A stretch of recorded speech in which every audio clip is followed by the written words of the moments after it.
বিসমিল্লাহির রহমানির রহিম।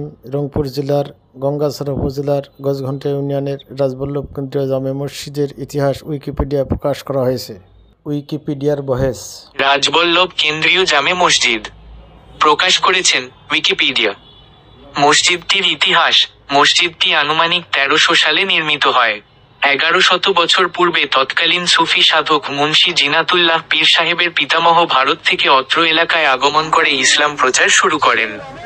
মুন্সি জিনাতুল্লাহ পীর সাহেব ছিলেন মাওলানা কারামত আলী পীর সাহেবের সমসাময়িক সময়ের। রংপুর জেলার 12 জন বিশিষ্ট আউলিয়ার তালিকায় তার নাম পাওয়া যায়।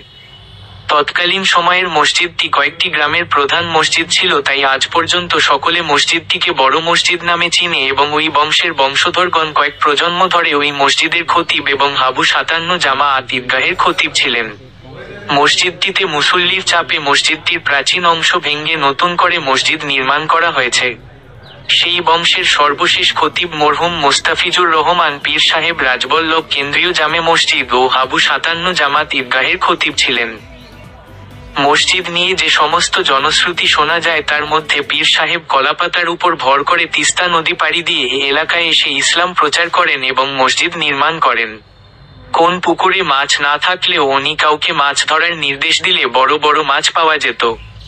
রাজবল্লভ এলাকায় কোনোদিন মহামারীতে মানুষ মারা যাবে না।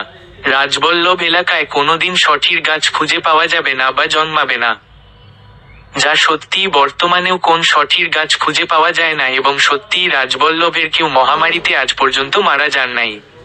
এমনকি করোনার সময়ও এই গ্রামের কেউ করোনায় আক্রান্ত হন নাই। বাইরে থেকে কয়েকজন করোনায় আক্রান্ত হয়ে এই গ্রামে এসেছিলেন, পরবর্তীতে তাদের সকলেরই করোনা ভালো হয়েছে। সর্বশেষ মোস্তাফিজুর রহমান পীর সাহেব রাজবল্লভ কেন্দ্রীয় জামে মসজিদের খতিবের দায়িত্ব ছেড়ে দেওয়ার সময় শেষ ভাষণে বলেছিলেন, আমার যে দিন মৃত্যু হবে সে দিন সূর্য উদিত হবে না। সত্যিই উনি মারা যাবার দিন সূর্য উঠে নাই।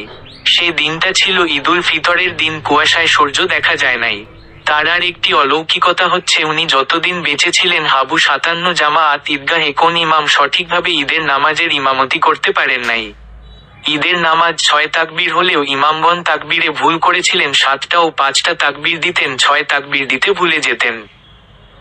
বর্তমান মসজিদের আশেপাশে সকলের কবর বিদ্যমান আছে।